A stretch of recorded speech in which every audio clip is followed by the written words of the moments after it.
The Edmonton Oilers are back in town. Back. The dad's trip is over, and the boys are back to business on home ice tonight, taking on a New York Islanders team that sits second in the Metropolitan Division, healthily in a playoff spot.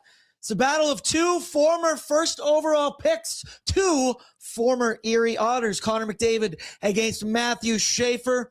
Oilers, Islanders, a lot of blue and orange out there on the ice tonight. So keep your eyes peeled, people. Oilers, Islanders should be a good one. But hello, what up, and welcome to Pregaming with Bordzy, brought to you by Bet365 19 plus. Please play responsibly. Whatever the moment, it's never ordinary at Bet365. Joined this evening all night long by one contributor here at Oilersnation, Michael Menzies. Third game in 4 nights for the Oilers. Second appearance on pre and post this week for Mr. Menzies, which is a face that you can expect to see more on pregame and Oilers Nation After Dark. Menzies, how was your day? You were in the border city late last night. I was. Prevailing winds on Highway 16. Yeah, I tell you what, not to give you a little weather report here, Bordzy, but the wind, she was blowing last night on old Highway 16. Good thing you got a double lane to play with.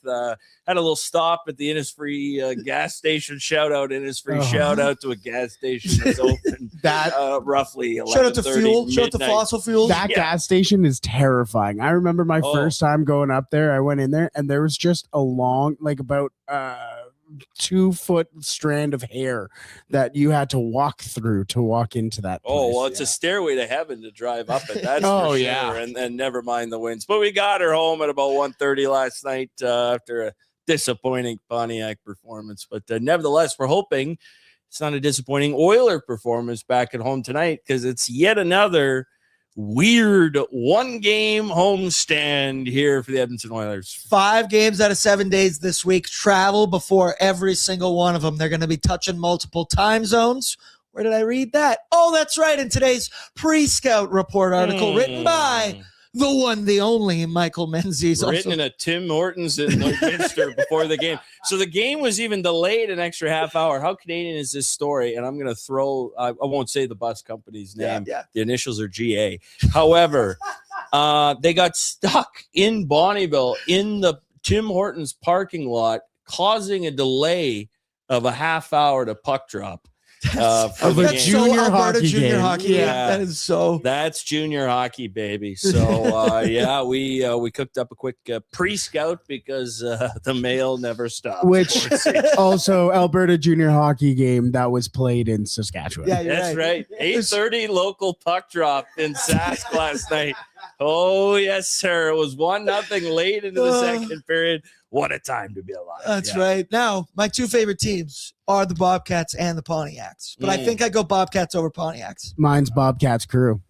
But you know what? What have they done for me lately? They didn't give me Michael Menzies. Let's go Pontiacs. Let's go Yaks. But first things first, get caught up into the YouTube chat. I love that Austin said test. It's not kicking in, Bordzy. I sent it to you, damn thing. Yeah, so Austin, when he's not sure if his first response gets in, he is sure to DM me good. on Instagram. Yeah. No wellness check. We know you're okay. Vinny said, let's fucking go. It's a motherfucking cup year.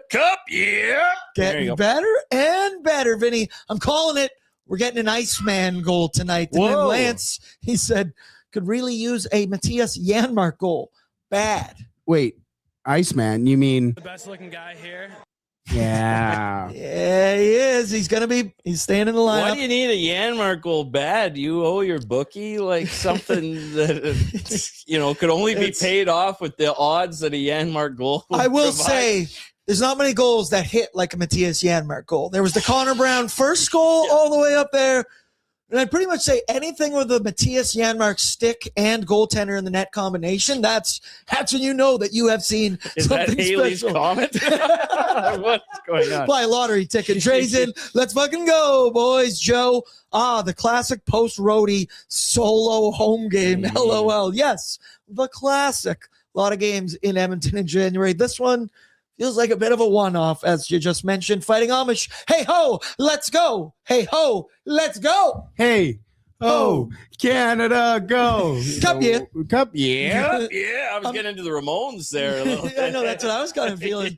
I'm making soup, so it's a good day. Oilers better not fudge it up. It is so soup season. Menzies, do you own a crock pot?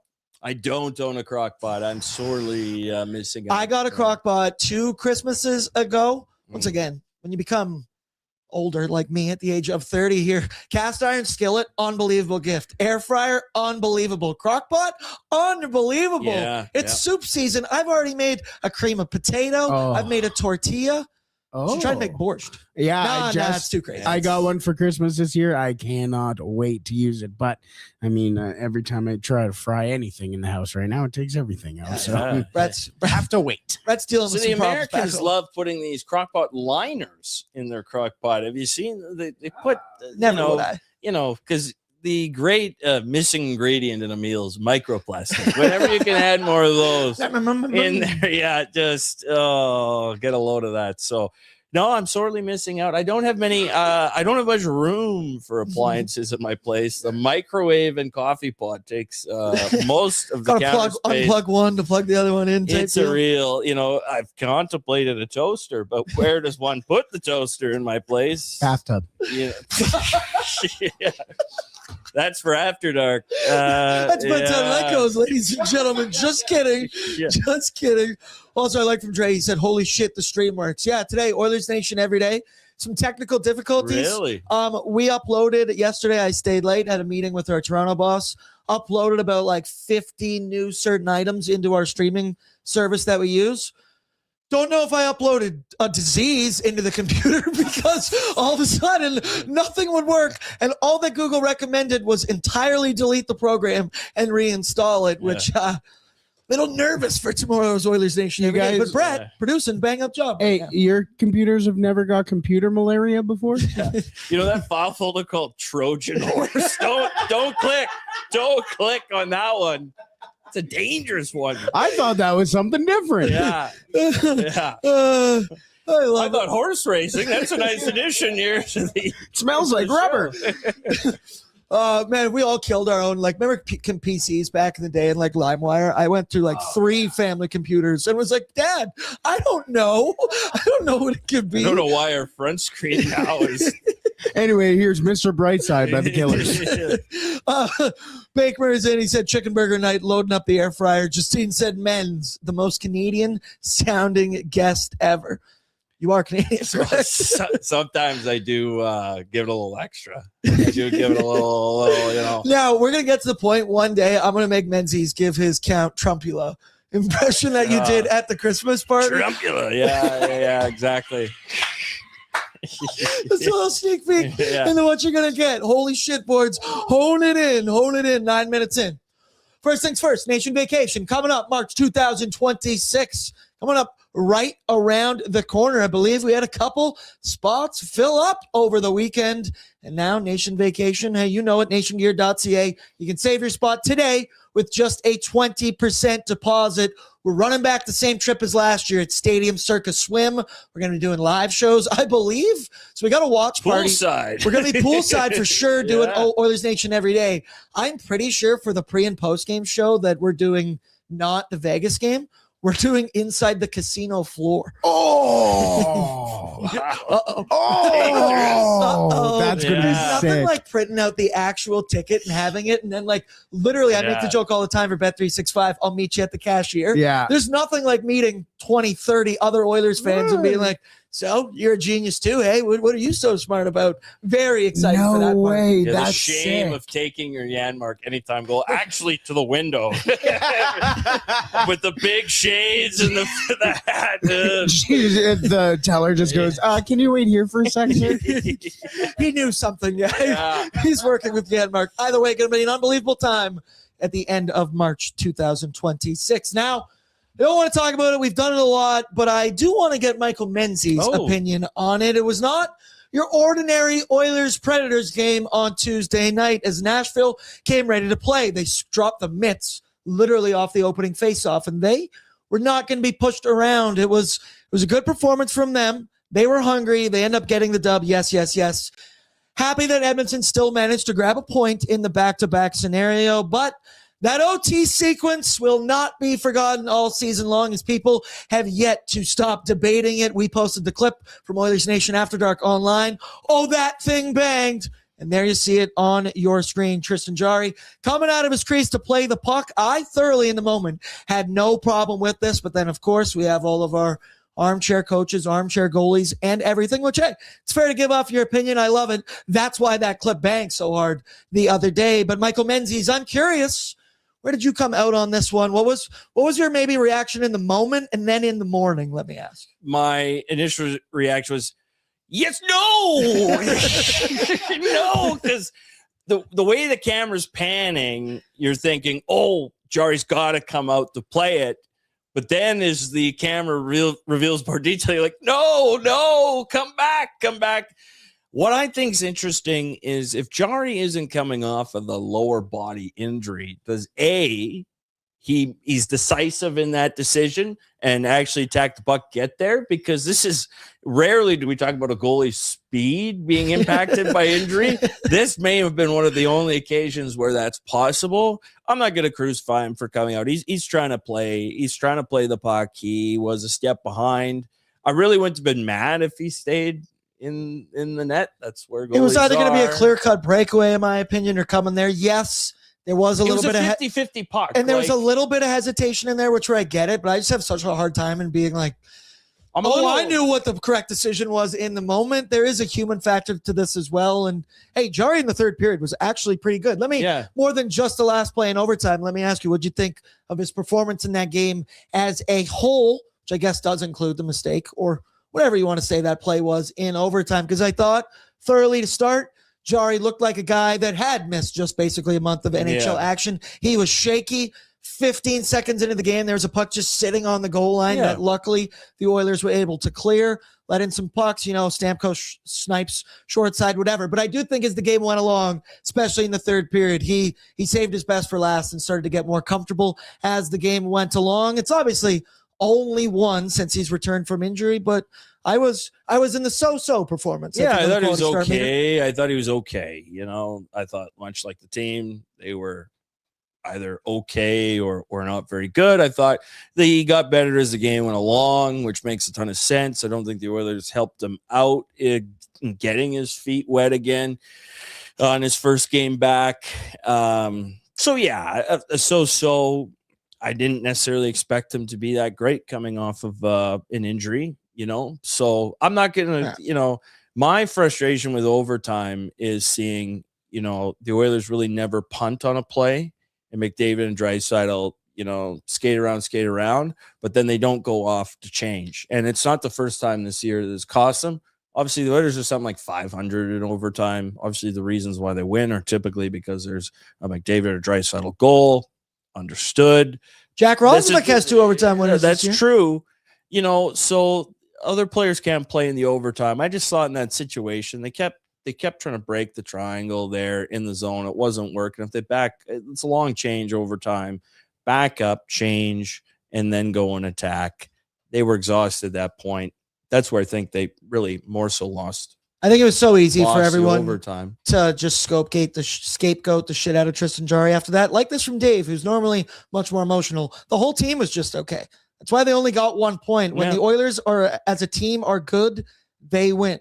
Yeah, absolutely, Dave. That's one of the most logical, well thought out things you've said in a minute. Gold star to you, brother. But that was then, and this is now. And Menzies, it's a week for celebration this week as we kick off Nuge Week here at Oilers Nation. We saw the first article go live on the website earlier today as we celebrate RNH inching closer to game 1,000, which should come on Sunday if all things go according to plan. There you see his career stats on your screen. 997 games played, all with the Edmonton Oilers, 785 points. Minus 24 is actually shocking when I think of how many shit teams he played on for the Edmonton Oilers. He second all time in Oilers games for the franchise, behind only Kevin Lowe's 1,037, I do believe was the number, read this in Michael Menzies' article on Oilersnation.com. Nuge, the perfect Edmonton Oiler guy that everyone in this city knows, loves, respects. And hey, it's a conversation we've had when the Oilers went to the Cup final the last 2 seasons that, hey, if Nuge gets a cup, he's getting his jersey hung up in the rafters, right? Obviously, did not go that way the last 2 years. I still argue, win, lose, or draw, I would love to see 93 hung up in the rafters for the rest of eternity for this franchise. I get it. He's never won. I don't care.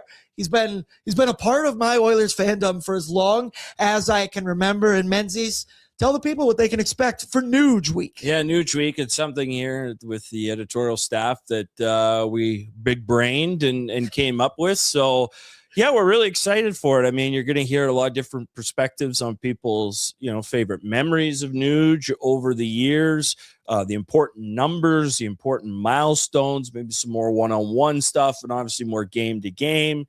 This story is picking up steam as is expected with now doing more media avails. People are being talked about it. It's going to be a big part of the broadcasts here as we come down with game 998 tonight. So we just thought we'd give a little extra bag milk.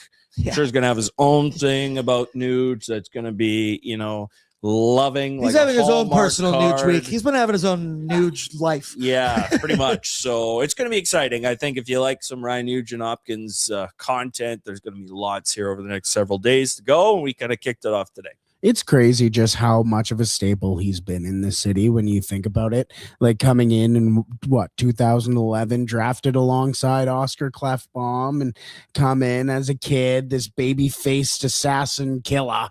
And he comes in and just endears himself to this crowd in this city. It's unbelievable to think about his figure in this city. It's going to be amazing to see what he looks like at the Hall of Fame speech he gives when he wins a cup. I recently brought this up in my boys group chat because years ago our group chat was called Talkin' Oil, which is hilarious that now for a living I talk oil.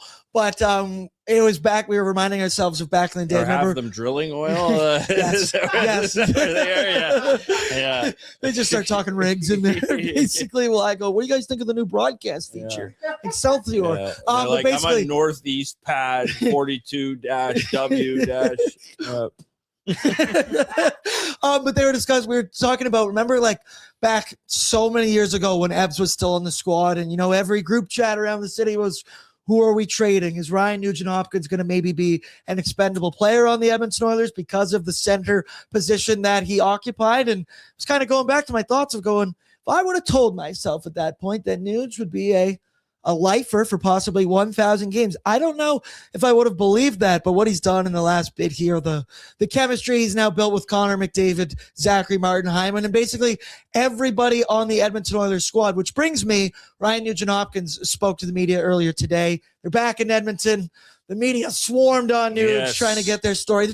Everybody's trying to do their Nuge week this week, giving him the proper love he deserves. So it's Nuge talking about what it means for him, and then a certain Oilers teammate with a great description of the kind of guy that Nuge is. Let's take a listen. Yeah, it definitely means a lot. I mean, I've been very fortunate to, first of all, to be drafted here and to this organization, and to be able to have kind of stuck around through some tough times, and to have the trust for the organization behind me, and so yeah, I mean, it's a huge honor for me. It's been a privilege to play these years here in Edmonton, and with such a great group and a great group of fans. So just very fortunate, and yeah, I mean, obviously not stopping now, so want to keep going, and want to keep playing a lot more in this building.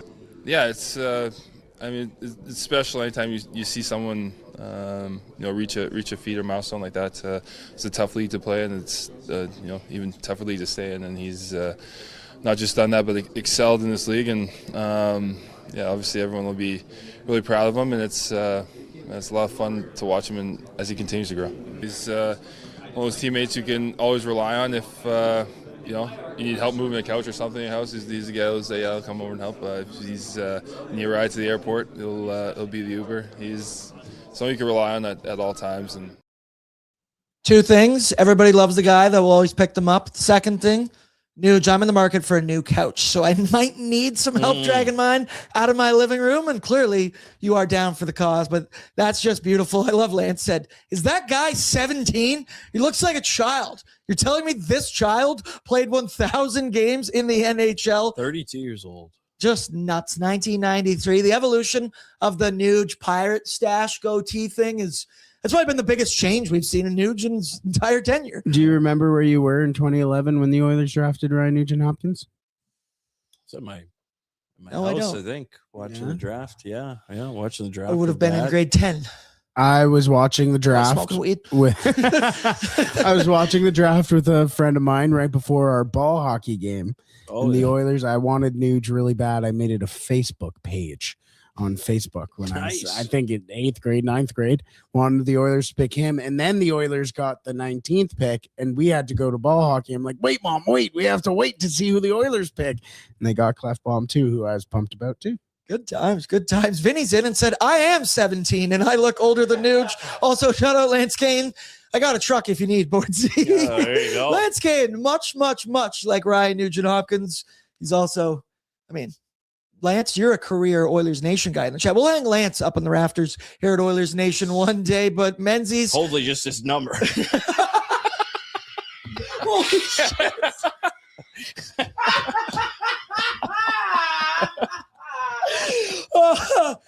Yeah. Nuge is awesome. Anything on that while I try and catch my breath? Yeah, well, Nuge, one thing, just doing the bio of Nuge, I forgot how well he was going in his rookie season before he got hurt. He's still tied. He missed like 17 games and still produced 52 points. I forgot he was on Team North America. He was still a U23 player in 2016. Like, he's still just, a young man in a lot of ways. Obviously, by appearance and demeanor, he's thickened up. He was drafted 165 pounds. He's like $192 now, and him and I were similar weights at one point when we were both 18, and now I cruised past that weight class. Yeah, I'm well out of that news. Yeah, I'm in the twos. The 210s. I was the same. I too. I was too when I was 12. Yeah, what do you do? Shout out Ryan Nugent-Hopkins. Nuge Week is beautiful. As for tonight's hockey game, this is a pregame show. The Oilers, there will be one significant lineup change this evening. Brett, why don't you throw up what we saw earlier today? Hallelujah!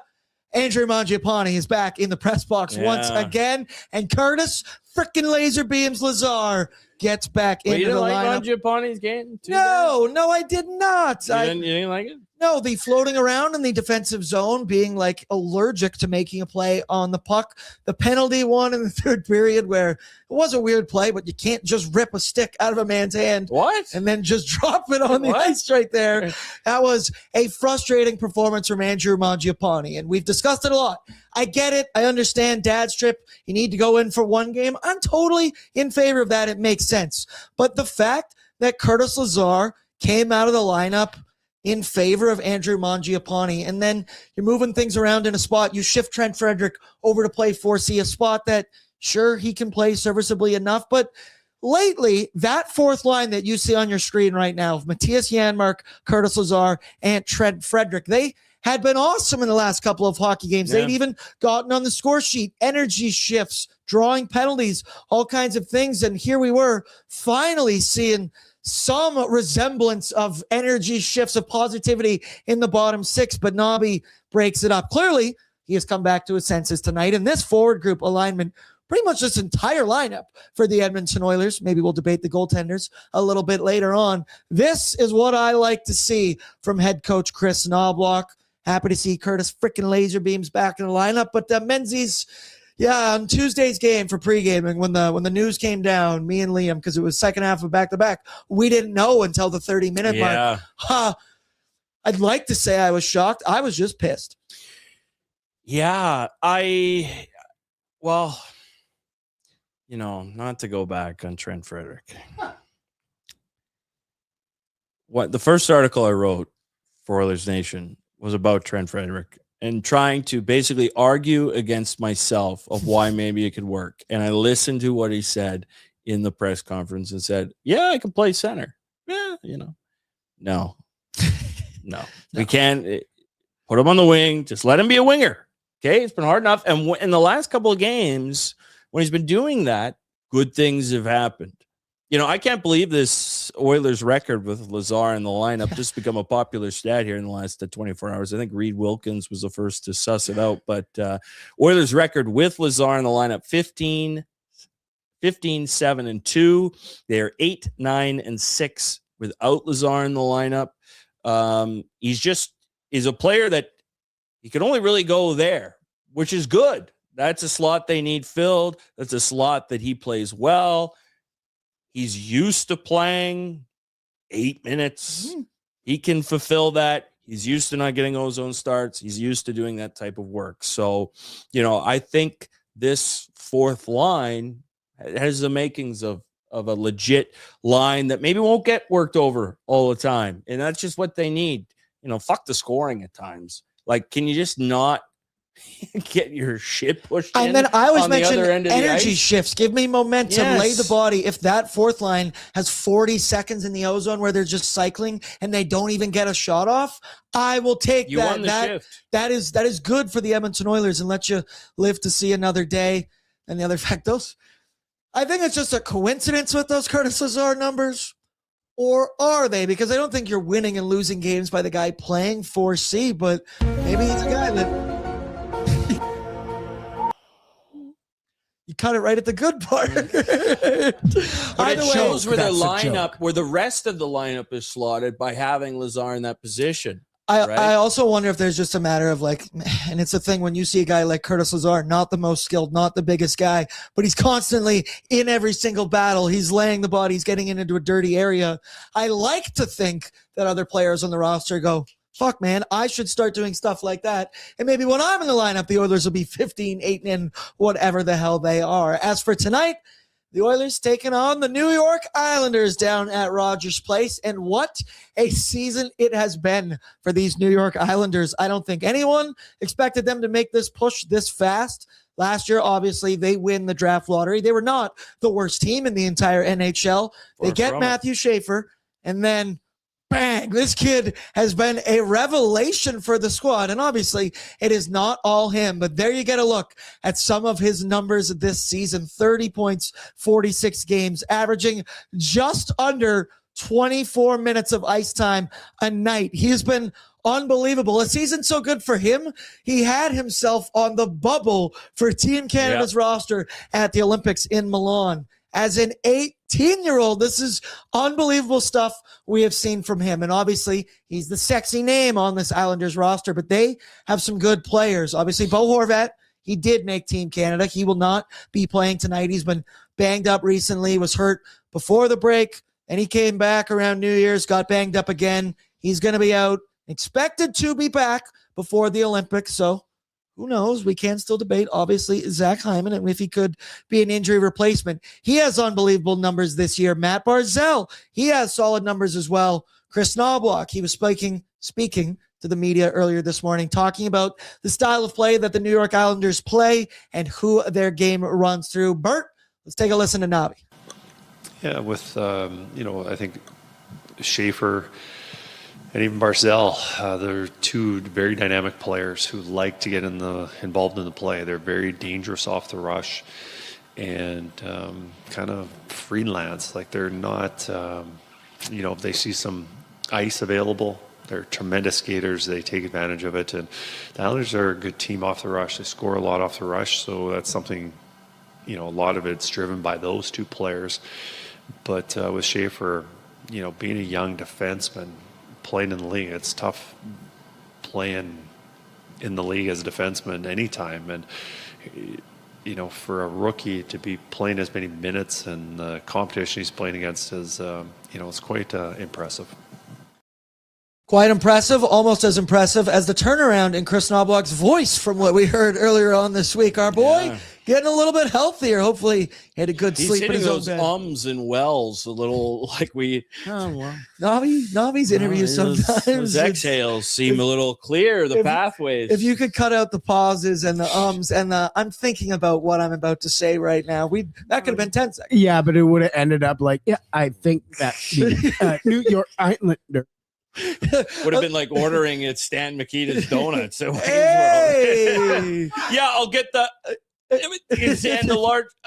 Shut up! Good pull. Good reference, Dave. I honestly think this game might be a harder game this month for the Oilers than the Washington or mini games coming up. This Islanders team, man, we are more than halfway through the season, and they have been in a playoff position for the majority of the year. They're sitting pretty. I believe they're 4th in goals against overall in all situations, 10th on the PK, 2nd in the Metro Division. This has been quite the turnaround for Patrick Waugh and the boys on Long Island. Yeah, it's funny you mention Waugh. If you think of like the most diametrically opposed temperament-wise coaches, Patrick Waugh would be at one end and Chris Knobloch would be at the other end.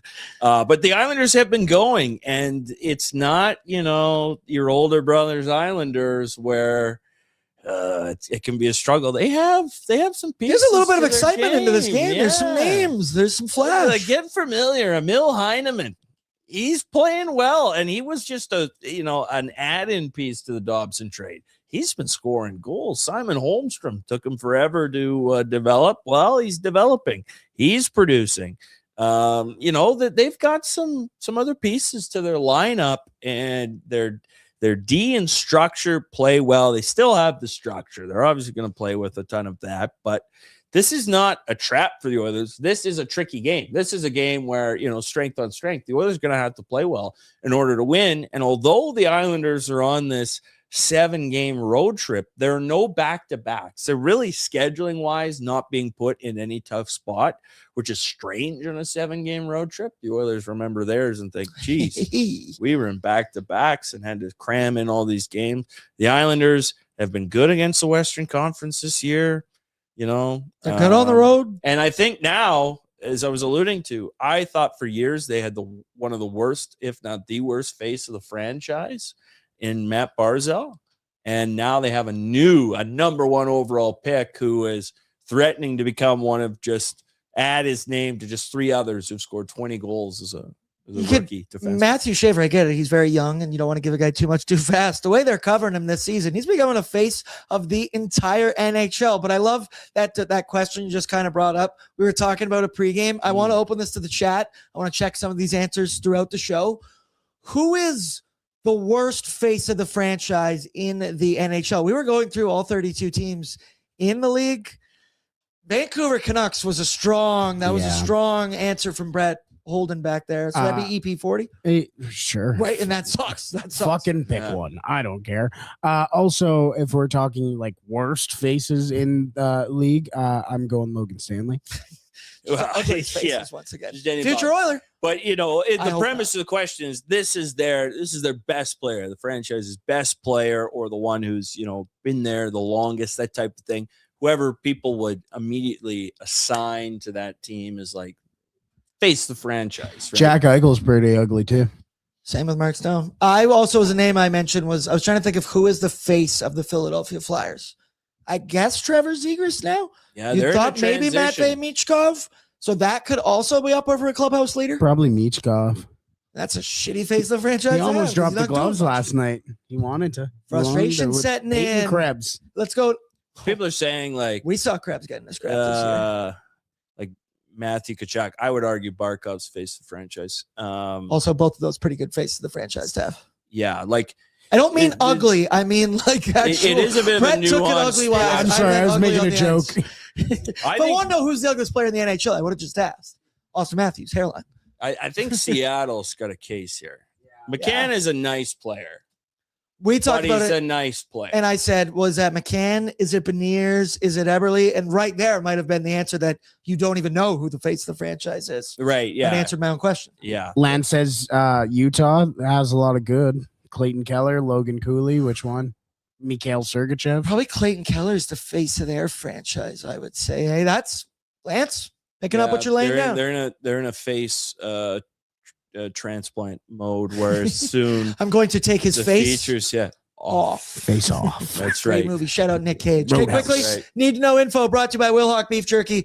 Only the finest tasting meat products earn the Wilhauk name. Made from 100% Alberta beef. Their jerky is aged, seasoned, smoked, and marinated to savory perfection. They gladly fill orders of any size, and you can find their jerky, sausage, and other products out of their Leduc location. And for more info, head on over to WilhaukBeefJerky.com. Menzies gets to see behind that graphic, and I freeball the shit out of that ad read every time. That's right. Burned in the brain for the Edmonton Oilers. Ad-libbing. Guys, ad-libbing. Give me a little Trumpula with that. Let's do another local media guy in there. One who teaches. Anyhow. That one's for us. That one's for us in the room. Brett, throw up the lineup one more time quickly so folks can get a look. We talked about the forward group. Your D pairings stayed the same as the last game. Ekholm with Bush, Nurse with Emberson, Jake Wallman with Spencer Stastny, and one Connor Ingram will get the start tonight for the Edmonton Oilers. 4-2-1 record and is officially back above a 900 save percentage on the season. That's right. Boom, boom, boom. The Oilers, they are 6-3-1 against the Islanders in their last 10 with their last game. I believe it was a 4-2 loss. McDavid, point streak. Brett, just throw it up. It's unbelievable. Battle, I hope you're going to be updating this tonight for Oilers Nation After Dark. 20 games, 47 points, 99 shots. Just unbelievable, unbelievable stuff. When does this point streak end? I'm not ever going to put McDavid in a box. He's also minus 650 to record 1 point this evening. Does he hit that? Yes. Yeah, he does. Yeah, he does. Yes. We keep debating like how long could this streak go, and I'm not even joking When when I does the say season end? the rest of the season, because if you ask me before every game, Aaron, is Connor getting a point? Yeah, I'm saying yes every time. Bet 365, not even on this streak, has him at minus 550 for most nights. So I mean, tonight it does present a couple of those types of challenges where the Oilers could struggle to generate offense if it becomes a Sorokin night, because he's been very, very good. More on him in just a second. Yeah. As for the Oilers, they've won 6 straight home games over the New York Islanders and are actually, since 2007-2008 season, the Oilers are 12-1 on home ice against the New York Islanders, and Leon Draisaitl has scored in 6 straight games against the Islanders. He has 8 goals, 4 assists, 12 points in that 6-game stretch. As for the Isles, they are second in division. They're 1 point up on the Washington Capitals in said division. 6-3-1 in their last 10.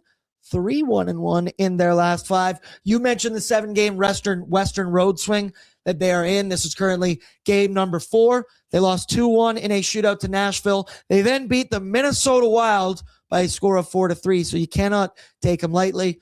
And then they lost 5-4 to the Winnipeg Jets. A little bit of everything. Don't look now.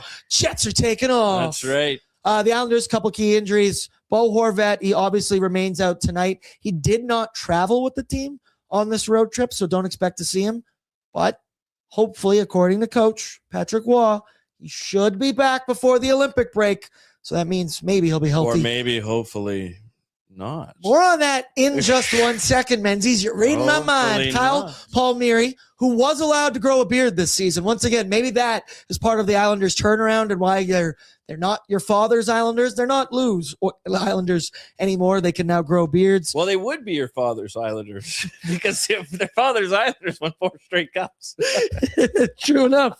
Alex Romanov also out for the year after taking that nasty hit from Mikko Rantanen back in November 23rd. Brett, head-to-head for these Islanders, 22nd in goals for, 4th in goals allowed in all situations.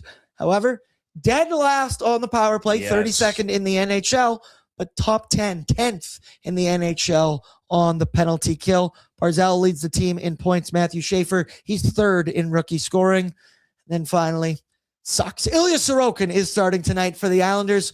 14-11-2 record, which doesn't sound that good. 257 goals against, 911 save percentage with 4 shutouts on the season already. You're right. There's a lot of Sorokin We've seen him do it before against the Edmonton Oilers.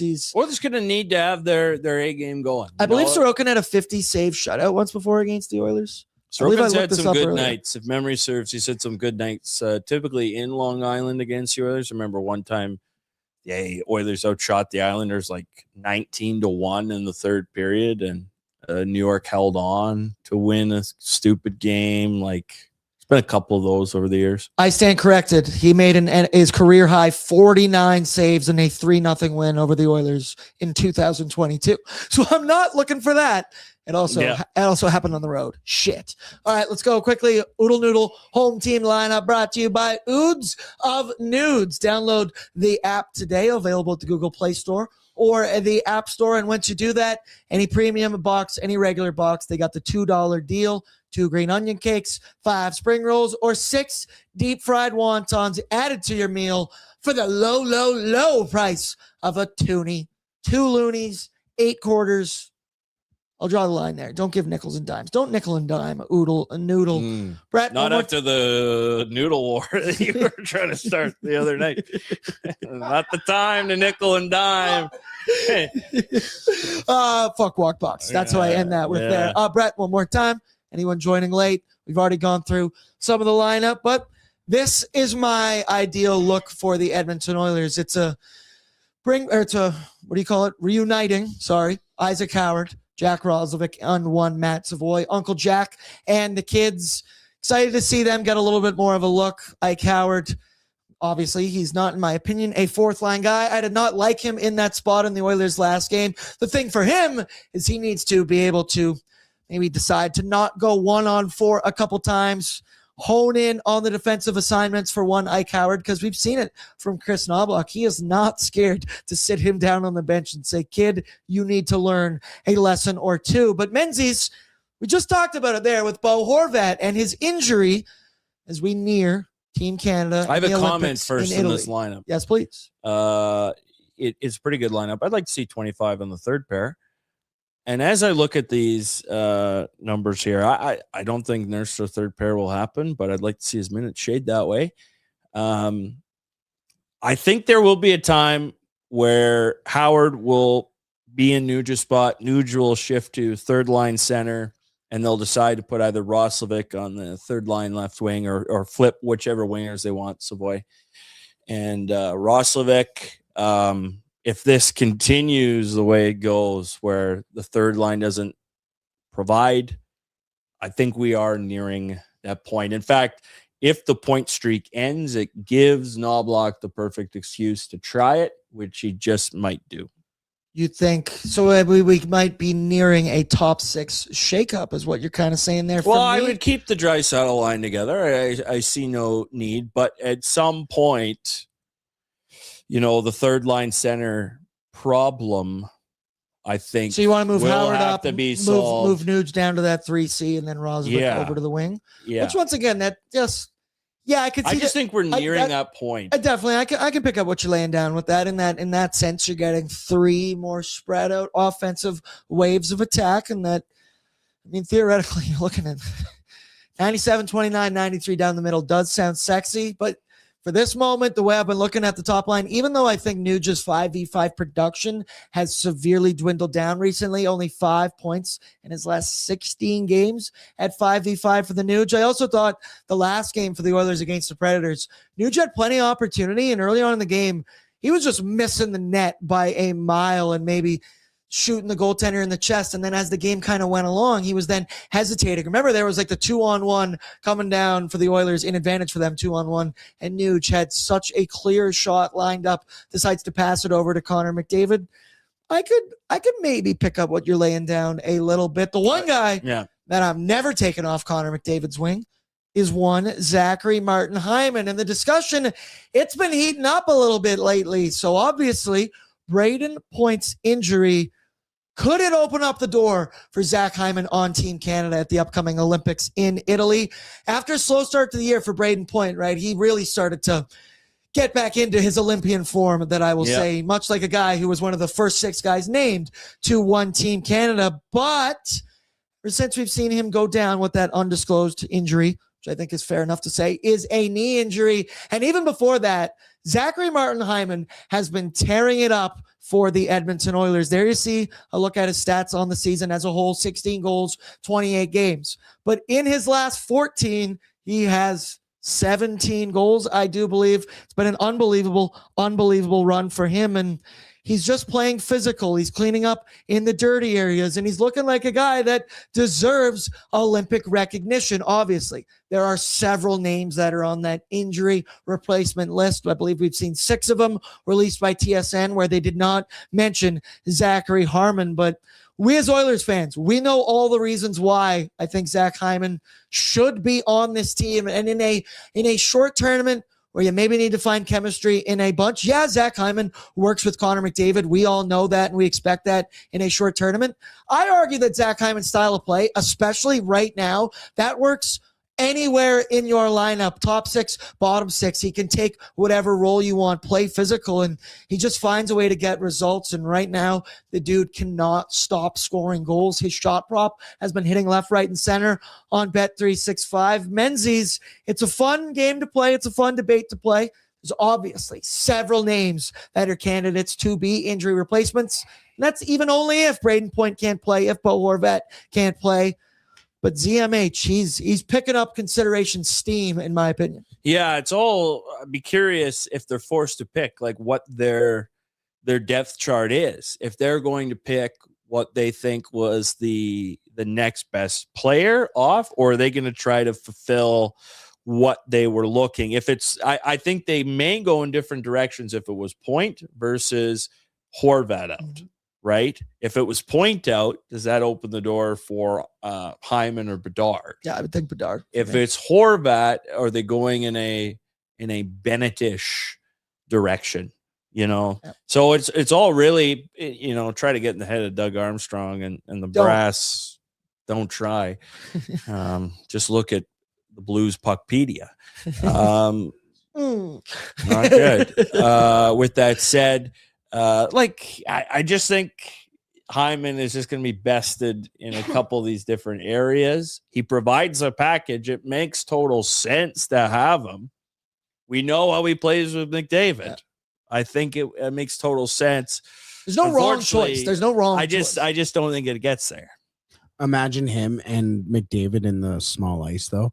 Like McDavid, they'll try and give McDavid, like, go right at him immediately, open up Hyman right in front of the net. Backdoor tap outs, left, right, and center. There you go. Oh, you mean the exact same thing we see in Edmonton all the time? Like we saw the last 2 goals in the last game. Just hit him. That one time where he scored, 50 goals. I don't know. I like Southpaw. He said Hyman would outwork everybody else. That's the thing. I like a guy who brings his lunch pail and his hard hat. Let's go now. Starting goaltender report brought to you by Dog Patch. Keep it locked on the Oilersnation socials all season long. Find out which nights the pre and post game crew is going to be downstairs, or simply just come on over anytime, any day. I recommend the weekends. They have an unbelievable brunch menu. Or if you just come during the week in the middle of the afternoon, you order a beer flight for you and another one. Maybe I'll come down and join you at Dog Patch, because I don't see a reason not to. Bert, throw it up, the tail of the tape, the head-to-head between the 2 starting goaltenders this evening. Connor Ingram against Ilya Sorokin. Ingram, 4-2-1 record, 2.70 goals against with a .904 save percentage. And then Sorokin, 14-11-2 record, 2.57 goals against the .911 save percentage. For Connor Ingram, he is coming off his best performance, I'd say, this season for the Oilers, stopping 29 of 30 against the Chicago Blackhawks. I believe it was 2.34 goals saved above expected for him. It was a .967 in that hockey game, and there you see it on your screen, above .900 for the first time this year.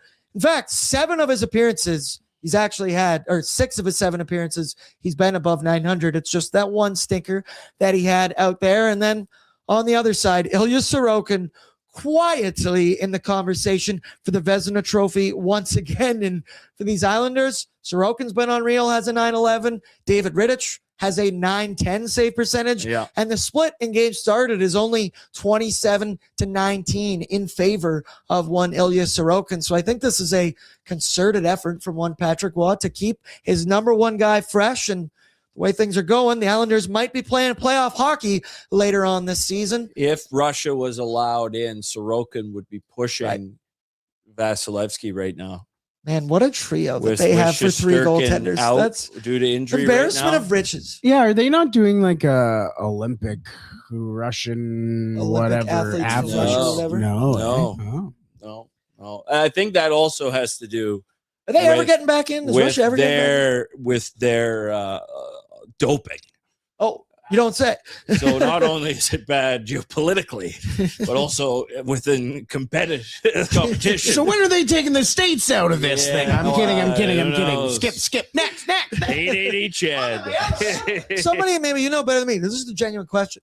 Have we ever heard anything about when Russia will come back into the Olympics? No, it was a question I've had watching the World Juniors a couple times, because you think of how, because Belarus, it's not just Russia, it's also Belarus who's not allowed in, and that has allowed countries like Latvia to really gain some steam and others. So. Whenever I think of Belarusian hockey, 2002 Olympics, I forget the guy's name, but he sniped on Team Sweden, Tommy Salo, and they beat Sweden in the round robin. And I was such a Salo guy, and I was so young. I was just crushed for our boy. You don't Tommy. think of the Kostitsins?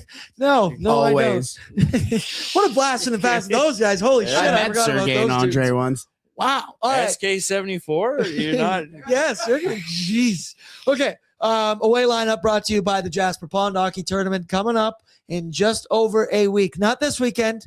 Next weekend, we will be down in beautiful Lake Mildred at the JPL.